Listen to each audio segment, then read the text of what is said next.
A mí, como ya me vais conociendo, me gusta haceros imaginar, ¿verdad? Imaginaos a vosotros mismos dentro de 40 años. Yo, si me imagino a mí mismo dentro de 40 años, lo más probable es que esté muerto, por pura estadística. Tampoco es demasiado importante, como hemos explicado antes. Pero imaginaos vosotros, que sois mucho más jóvenes que yo, dentro de 40 años. El que no haya tenido un cáncer y el que no haya sufrido algún tipo de cardiopatía, en general, lo más probable es que el principal riesgo para su calidad de vida y para su vida en general sea una enfermedad neurodegenerativa. Y eso es lo que vamos a hablar con Javier. Javier es el director general de una empresa que está ubicada en Granada, que se llama NeuronBio. Él es doctor en ciencias por la Universidad Autónoma de Madrid, ha sido investigador en el extranjero, ha dirigido varias tesis doctorales sobre la etiología del Alzheimer y sobre eso es lo que vamos a hablar. Hola, Javier. Hola. ¿Qué es el Alzheimer? Bueno, pues el Alzheimer es una enfermedad, como su propio nombre indica, que está caracterizada, bueno, primero que está asociada a la vejez, es decir, el primer factor de riesgo es ser muy mayor o estar por encima de los 65 años, que se caracteriza por tener una pérdida de neuronas, una muerte neuronal o una atrofia, lo cual significa que igual no está muerta la neurona, pero no está funcionando, y tiene una serie de sucesos patológicos o histopatológicos, es decir, que encontramos en los cerebros una vez analizamos post-mortem a los individuos, que fundamentalmente son dos huellas. Unas que se llaman las placas amiloides, que se depositan fuera de las neuronas, y otras huellas que se ven en los cerebros, es lo que se llaman los ovillos neurofibrilares, que se encuentran dentro de las neuronas. Las razones por las que ocurren estas huellas histopatológicas pues todavía no están aclaradas, ¿no? Esto sería básicamente lo que es la enfermedad de Alzheimer. Sabemos que una enfermedad, decía, es algo que más o menos sabemos por qué ocurre. Una gripe pues la provoca un virus. En el caso del Alzheimer, cuando se describe la enfermedad, como tú acabas de hacer, sí, se están describiendo básicamente síntomas. Entonces, ¿es el Alzheimer una enfermedad o un síndrome? Un síndrome es un conjunto de síntomas. ¿Realmente es una enfermedad? Yo creo que es una enfermedad, ¿no? Porque está muy bien caracterizado qué cosas ocurren en esta enfermedad para caracterizarlo como enfermedad propiamente dicho, que son las que yo he dicho fundamentalmente. Aparte, se degenera una serie de regiones muy concretas del cerebro inicialmente, luego hay una expansión. Y ya cada vez, bueno, sobre la definición de Alzheimer se ha discutido mucho en los últimos años, se han cambiado un poco las clasificaciones, se empieza a ver la enfermedad como un continuo, ¿no? Antes estaba mucho más estancado en diferentes clasificaciones, en diferentes etapas, pero ahora ya se ve como un continuo. Hay un consenso general de que realmente es una enfermedad. El problema es que todavía no sabemos por qué ocurre después de más de 100 años de su descripción. Claro. Sin embargo, hay personas que desarrollan un Alzheimer muy temprano y que eso está asociado a una base genética, es decir, sí, estás condenado genéticamente a ello, ¿no? Sí. Y sin embargo presentan básicamente los mismos síntomas que personas mayores. Y sin embargo, a las personas mayores no sabemos cuál es el origen, ¿correcto? Sí, vamos a ver. El Alzheimer no es una enfermedad genética. En el 99% de los casos o incluso más. Es decir, sí que hay factores de susceptibilidad genética, que es otra cosa diferente. Entonces, hay dos grandes enfermedades de Alzheimer. Una que es genética familiar, heredable y que tú puedes trazar en toda la familia, de padres a hijos, con una herencia mendeliana, que está asociada a mutaciones muy concretas y que si solamente existiera esta enfermedad familiar, que también se llama de inicio temprano, pues prácticamente nadie hablaría de esto porque sería una enfermedad rara. Y luego está el 99%, 95, 98, dependiendo de las publicaciones, que es la enfermedad que se llama esporádica. Y dentro de la enfermedad esporádica suman muchos factores. Por supuesto, la susceptibilidad genética, pero lo primero, vuelvo a incidir, es que tienes que tener una edad avanzada. La enfermedad esporádica aparece a partir de los 65 años, mientras que la enfermedad familiar o genética aparece en torno a los 40, 45 años.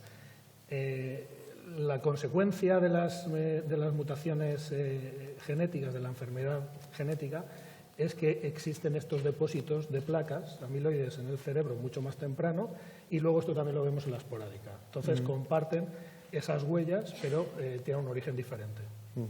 Correcto. El Alzheimer es una enfermedad increíble, se la relaciona con no podéis ni imaginar qué cantidad de cosas, básicamente porque se desconoce mucho de ella. Entonces, por ejemplo, una de las relaciones que hay que llama siempre la atención es que es un tipo de diabetes. Sí, sí, de hecho la suelen llamar la diabetes tipo 3. ¿Y por qué es esto? Bueno, pues es esto porque hay un desbalance de la glucosa y de la modulación de la insulina en las células cerebrales en los enfermos de Alzheimer. Y aparte también hay un hipometabolismo, es decir, un consumo mucho más bajo en las regiones afectadas en la enfermedad de Alzheimer de la glucosa, ¿no? Entonces, por estas razones se ha propuesto, como ahora mismo hay muchas teorías sobre el origen, la etiología de la enfermedad de Alzheimer, porque desgraciadamente todavía no sabemos por qué las células se mueren. Hay algún fármaco también que sobre todo que estaba destinado a tipo 2, a diabetes tipo 2, pero que se ha visto que tiene efecto en modelos animales de enfermedad de Alzheimer, y eso es una línea de investigación que ahora mismo pues también está muy candente. Otra cosa muy curiosa y muy llamativa para la gente que lo ve desde fuera es la relación entre Alzheimer y síndrome de Down. Sí, esto es por lo siguiente. El gen implicado en la generación de esas placas amiloides se llama APP, proteína precursora de amiloide en inglés, y este gen está en el cromosoma 21, curiosamente. Como sabéis, el síndrome de Down pues tiene 3 cromosomas 21, tiene una trisomía, y en estas personas con síndrome de Down se presenta una demencia bastante más temprana que lo habitual. Por tanto, sí que existe esa relación, probablemente relacionada con temas genéticos, entre el síndrome de Down y los enfermos de Alzheimer. Al final presentan una demencia parecida. Entonces, lo que preocupa aquí a todos en la audiencia es que si es una enfermedad que no sabemos cuál es su causa, ¿existe tratamiento? Vamos a ver, se están desarrollando tratamientos. Hay 3 grupos de tratamientos, pero la mala noticia es que no funcionan por ahora, desgraciadamente. Solamente podemos encontrar un tipo en la farmacia, que son los primeros desarrollos, que lo que hacían era modular la transmisión colinérgica, que es una de las principales afectadas en los cerebros de la enfermedad de Alzheimer y en las regiones donde empieza la enfermedad. Esos fármacos están en el mercado. Normalmente atacan a la sintomatología de la enfermedad, mejoran entre 6 meses y 12 meses la evolución del paciente, pero ni paran ni revierten la enfermedad. Eso es lo que tenemos en el mercado, y ahí hay 2 grupos de fármacos, que sí, podemos hablar de ellos. Lo siguiente, pues se ha hecho un gran esfuerzo en lo que se llaman los fármacos antiamiloidogénicos, que son anticuerpos que intentan eliminar de una forma u otra las placas amiloides que hay en el cerebro. Y los resultados, pues hombre, no son demasiado esperanzadores en los últimos tiempos. Hace unos meses, en un congreso internacional, Biogen, que es una empresa farmacéutica, pues sí que mostraba ciertos efectos de uno de sus anticuerpos, pero no ha sido el cambio farmacológico que todos esperábamos. Y la tercera vía de fármacos, que en eso estamos todavía muy verdes, afectan a la otra huella, a los ovillos neurofibrilares que están dentro de las neuronas en los enfermos de Alzheimer, pero no hay ningún fármaco que esté, hasta donde yo conozco, que esté en fases clínicas sobre esta hipótesis.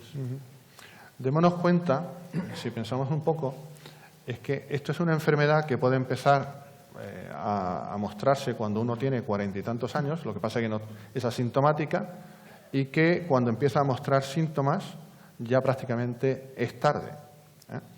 ¿Eso qué significa? Que para poder investigar sobre ella es necesario empezar muy pronto.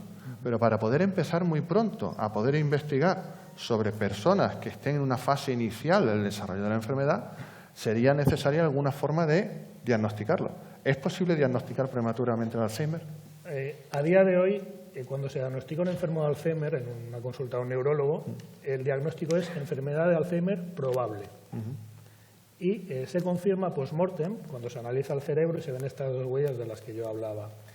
El neurólogo en su consulta tiene una batería, un abanico de herramientas para hacer ese diagnóstico, recordemos, probable. Básicamente son estudios de imagen, de PET, por ejemplo, o para ver atrofia cerebral por resonancia magnética. Por otra parte son los test cognitivos, los test neuropsicológicos, que tienen su dificultad porque depende mucho también de la formación, de la educación del señor o señora que tengas delante, de la región donde vive, si vive en una zona rural, si vive en una ciudad. Es decir, es complicado, ¿no?, sacar buenos resultados de los diagnósticos neuropsicológicos. Y, por último, lo que sí se hace es determinar las moléculas provenientes tanto de placas amiloides como de ovillos en líquido cefalorraquídeo, para lo cual hay que hacer una punción lumbar que es bastante agresiva para un paciente de estas características. Y, estas son las herramientas que suele tener el neurólogo en su mano. En los últimos años, no solamente la empresa en la que yo trabajo, sino muchos grupos de investigación en el mundo y empresas, estamos buscando marcadores sanguíneos. Lo ideal sería, por lo menos, que el neurólogo tuviera una herramienta más que incluso le permitiera eliminar esas funciones lumbares tan desagradables para los pacientes. Y ahí ahora mismo es un campo muy caliente. Prácticamente todo el mundo está trabajando en biomarcadores. Y aparte las empresas farmacéuticas han dado cuenta que sin biomarcadores no se pueden desarrollar fármacos, porque no puedes ver cómo evoluciona la enfermedad. Claro. Pero por otra parte hay otra dificultad añadida. Imaginaos, hemos detectado un biomarcador y hemos desarrollado un fármaco que pretendemos probar. ¿Cómo se hace un ensayo clínico de un fármaco para el Alzheimer? Pues esto también está cambiando en los últimos años. Antes se iban a momentos muy tardíos de la enfermedad de Alzheimer, de moderado a severo, y ya nos hemos dado cuenta todos que hay que ir mucho antes porque es demasiado tarde. Es decir, las neuronas que se han muerto cuando el Alzheimer está muy avanzado, pues es imposible o muy difícil de restaurar. Entonces, nos tenemos que ir antes. Y hasta ahora lo que se utilizan son las herramientas que yo he explicado. Es decir, test neuropsicológicos, técnicas de imagen y punciones lumbares con líquido cefalorraquídeo. Todo este paradigma tiene que estar cambiando ya. Tenemos que ir, ya nos hemos dado cuenta que tenemos que ir al Alzheimer lo antes posible, a lo que se llama el deterioro cognitivo leve o el Alzheimer prodrómico, una palabra difícil. Tenemos que ir ahí para empezar las intervenciones y tenemos que seguir desarrollando biomarcadores que nos ayuden a ver la evolución de los pacientes. Correcto. Estos días ha sido pasto, literalmente, de la prensa, porque la prensa ha hecho con la noticia lo que le ha dado la gana. Una noticia que dice yo he leído titulares que dicen literalmente que el Alzheimer se contagia. Existen tonterías enormes, y después está este titular, ¿no? Es una solemne memez. No, hay que dejarlo muy claro, porque lo que menos le hace falta a un enfermo de Alzheimer y a la familia, porque la enfermedad de Alzheimer es una enfermedad que no solamente afecta al paciente, sino a todo su entorno familiar, es que ahora venga algún tonto y estigmatice al enfermo de Alzheimer pensando que es contagioso. Y esto se basa en priónica. Sí, el artículo que se publicó antes de ayer en Nature no tiene mucho que ver con la enfermedad de Alzheimer. De hecho, yo creo que no citan la enfermedad de Alzheimer en el texto. Es decir, ha sido una manipulación sensacionalista o amarillista de los resultados de un grupo que estaba estudiando, creo de memoria recordar, 8 niños con Creutzfeldt-Jacobs, es decir, con encefalopatía espongiforme, que se les había administrado los fármacos provenientes de muestras de cadáveres, ¿no? Entonces habían desarrollado un Creutzfeldt-Jacobs y 4 de ellos pues habían visto placas en el cerebro, placas amiloides. Las placas amiloides no se dan solamente en la enfermedad de Alzheimer, no son exclusivas de la enfermedad de Alzheimer. Muchos ya tenemos placas y otras enfermedades producen placas, incluso muchos individuos sanos tienen placas amiloides en el cerebro. Por tanto, la asociación entre beta-amiloide y enfermedad de Alzheimer no es completamente direccional. O sea, está claro que es una de las huellas que ocurre en la enfermedad, pero no significa tener la enfermedad. Por tanto, desde ya, y hay que poner el titular contrario, el Alzheimer no es contagioso. Eso es importante recalcarlo. Pues muy bien. Pues yo creo que hemos hecho, salvo que tú quieras añadir alguna cosa más, agradecer a Javier su presencia aquí.